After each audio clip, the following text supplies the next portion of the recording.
दोस्तों, ये कहानी एक ऐसी कहानी है जो एक लड़की एक गरीब लड़के के लिए अपने बाप की दौलत छोड़कर भागी है और इस कहानी का नाम है भागी हुई लड़की। कहानी हरियाणा की एक लड़की की जो अब भी समाज और परिवार की नज़र में चुभ रही है, क्योंकि उन लोगों की नज़रों में वो आज भी भागी हुई लड़की है। आगे की कहानी भागी हुई लड़की शिवानी की जुबानी। उन दिनों मैं कॉलेज में कहा करती थी कि कुछ भी कर सकती हूँ, पर इन चक्करों में नहीं पड़ सकती। मेरी जैसी कई लड़कियों के लिए प्यार शुरू में चक्कर ही होता है। हरियाणा रोडवेज से कॉलेज आती जाती थी, वही रवि से मुलाकात हो जाती थी। ये मुलाकातें न जाने कब प्यार में बदल गई। प्यार जब ताज़ा होता है तो इस बात की फिक्र किसे होती है कि अगले मोड़ पर क्या होगा। बस नदी की तरह बहते जाना होता है। मेरे पापा अक्सर नौकरी के सिलसिले में विदेश रहते।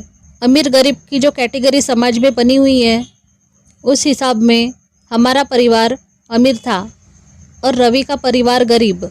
रवि की नौकरी तक नहीं लगी थी।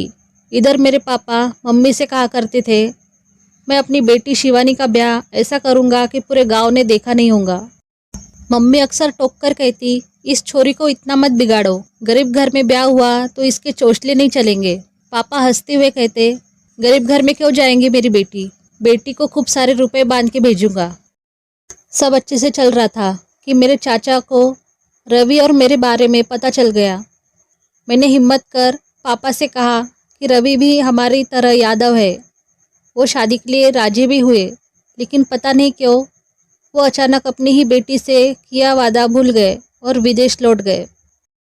इस बीच चाचा ने मेरी मार पिटाई शुरू कर दी। चाचा मोहल्ले के सामने पीटते, डराने के लिए करंट लगाते। मम्मी को बुरा तो लगता, पर वो कुछ कहती नहीं थी।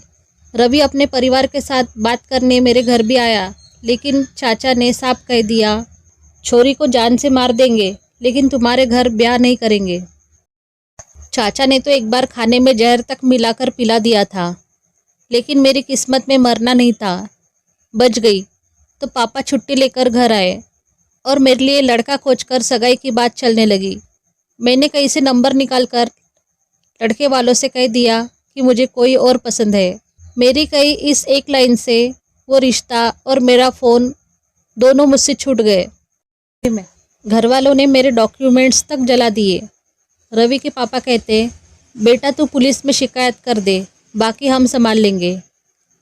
लेकिन मैं घर से निकलती कैसे।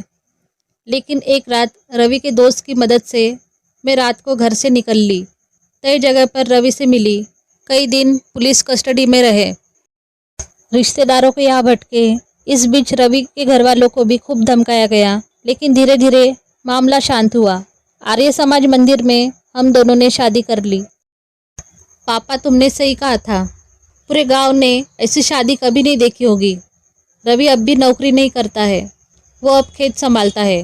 मैं भले ही अमीर घर से थी, घर हमारा बड़ा था, लेकिन अब मैं यहाँ एडजस्ट करके रहना सीख गई हूँ। 2.5 साल बाद बड़ी मुश्किल से ये वाली प्रेगनेंसी रुकी है। अब आगे देखो। कई बार सोचती हूँ कि ये सब कैसे हुआ, तो बस कुछ कड़वी और मीठी यादें ही आंखों के सामने आती है। नानी मरने से कुछ दिन पहले तक बस अड्डे मिलने आती तो बताती थी कि मम्मी याद करके रोती है। सास ससुर सब खूब लाड़ करते हैं कि कहीं मैं बयान न बदल लूँ। रवि के घर वालों ने हमारे प्यार का खूब साथ दिया। एक बार अपने ससुर से पूछा भी था, पापा जी, एक पराई लड़की के लिए इतना खतरा मोल लेने की हिम्मत कहाँ से आई। जवाब में पापा जी बोले, जब तेरे चाचा ने बोला कि जान से मार देंगे लेकिन शादी नहीं करवाएंगे, तभी मैंने सोच लिया था छोरी मरने नहीं देंगे, और मैं मरी भी नहीं।